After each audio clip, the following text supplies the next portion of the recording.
In lesson 411, we're going to continue multiplying.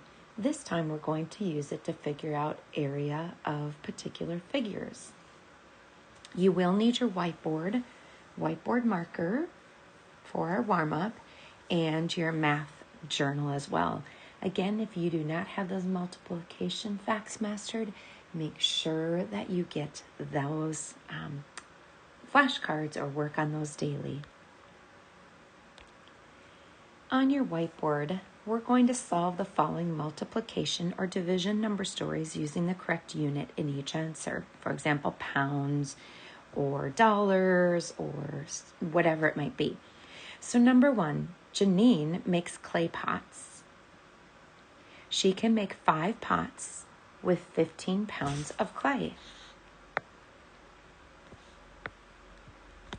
How much clay will she need to make 25 pots? 25 pots.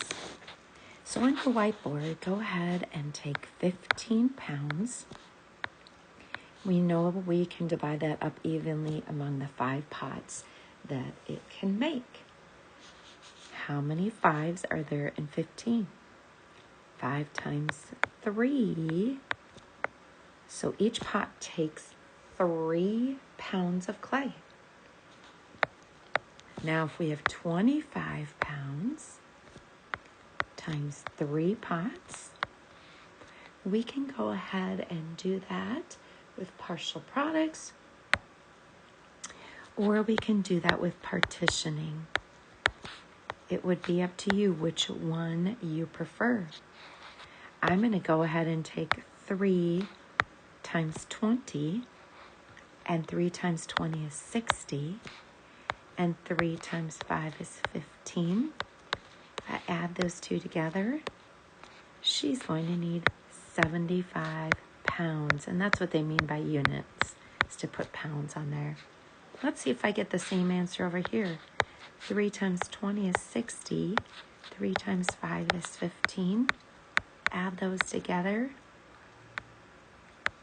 and I get 75. Next, cashews cost $10 per box. Almonds cost $7 per box. How much will 10 boxes of cashews and 5 boxes of almonds cost? Well, let's start with cashews. I'm going to put C for cashews. $10 per box times 10 boxes. 10 times 10 is $100, which is a lot of money. Now let's take almonds. Almonds are $7. We're going to buy 5 boxes of that. 7 times 5 is 35. Easily add that together, $135. Sometimes businesses at Christmas time or something will send their clients or people that they're affiliated with, and will send them something like that. So maybe that's why they're spending so much money. Today we're going to talk about area. If I were going to cover a rug, let's say in my living room on my wood floors, I would need to know the length and width of that rug. If I were painting this wall, I would need to know the length of the room and the width of the room. If I were planting seed or putting down sod, I would want to know the length of my yard and the width. Area is where you cover an entire surface, whether it be with paint or covering it with a rug or sod. And how we figure out area is length times width. And that's what we're going to do in your math journal today. So I'd like you to open to page 135.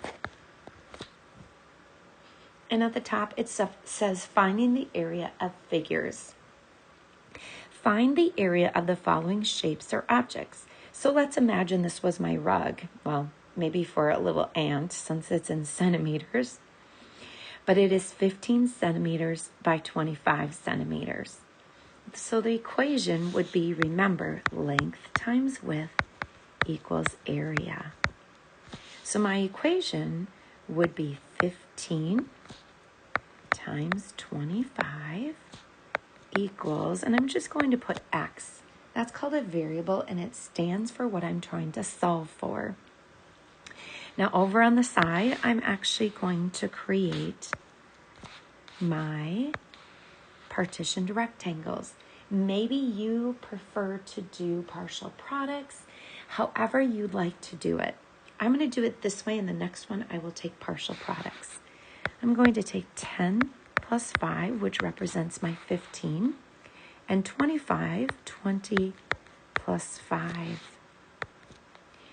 In order to multiply, I'm going to just make it easy and take the multiples of 10 or basic facts. So 20 times 10 is 200. 20 times 5 is 100. And I'm going to take 5 times 10, which is 50. And then 5 times 5, which is 25. If I add all of those up over on the side, 200, 100, sometimes it's just easy to combine 200 and 100 is 300 right away, and 50 and 25. If I add those all together, I will get the area of this particular rectangle. 0 plus 0 plus 0 plus 5 is 5. 5 plus 2 is 7. And 2 plus 1 is 3. So the area is 375 square centimeters. Maybe it's a little box that you're trying to cover with paper or something. That might be a reason that you figure out area. I'm going to erase this just for giving us some more space. Number 2 in your math journal. The science table needs to be covered with plastic for a messy experiment. The table is 25 inches wide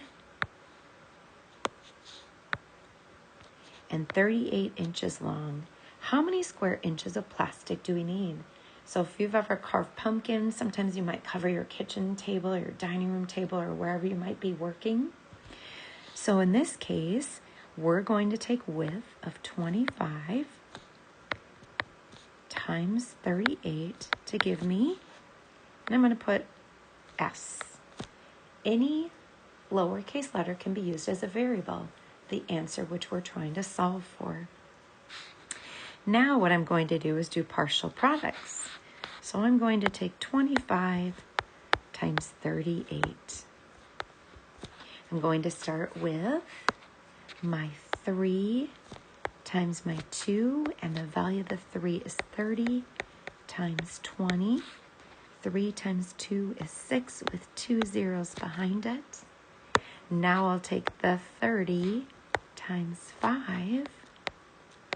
I kind of run out of room. I'm trying to write small. 30 times 5 is 150. Now I'll take the 8 times 20. 8 times 20. I knew that would happen when you get too close to the corners. It will move to the next page. So I'm going to just pause my video here and move this problem. Sorry about that. Move this problem up. So let me just go ahead and redo this really quick. 25 times 38. And I'll erase this. Give myself a little bit more room so I can be successful. Now I'll take the 8 times 20. Which is 160, and then the 8 times the 5, which is 40. Notice that I was careful that my 4 ended up in the tens place and not the hundreds.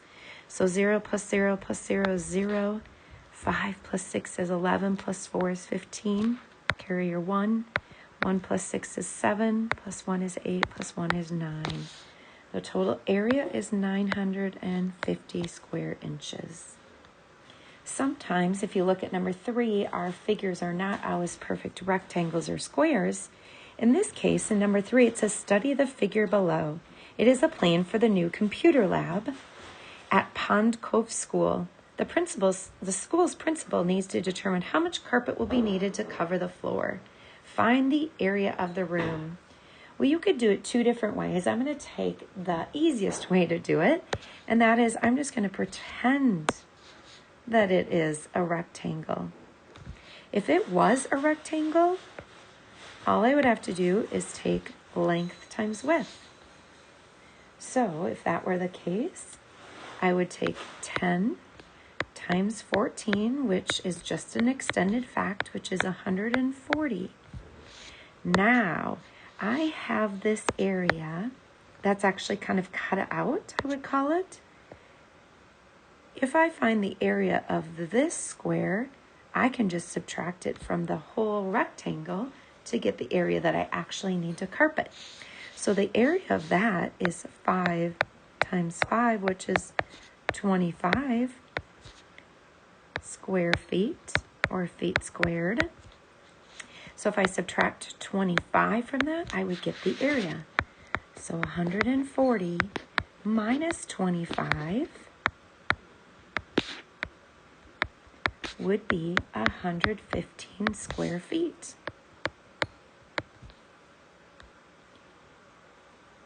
To find the perimeter, you need to show your work below. You have a line there, but since that figure is still in my screen, I'm going to go ahead and use that and not scroll down. So perimeter would be if you were going to put up a fence or a border of something, and you're not covering everything, you're just covering around the outside. So here is what I would do. I would take a marker, a crayon, a colored pencil, and highlight the line and then add that number, because we have to find out what the distance around the shape is. So we start with 4 plus 5 plus 5 plus 5 plus 5. Here, opposite sides are the same length in a rectangle, so the opposite side on the other side is 10, so this one would be 10 plus 14 plus 10. Now, the easiest way to do it would be to take the 10s and add those together to get 20 plus 5, 10, 15, 20. And then 14 and 4 is 18. That becomes a little bit easier to add. 2 and 2 and 1 is 5. And then 0 and 0 and 8 is 58. So the perimeter is 58 feet. You're going to go ahead and finish the lesson for today. And again, just remember that area is length times width.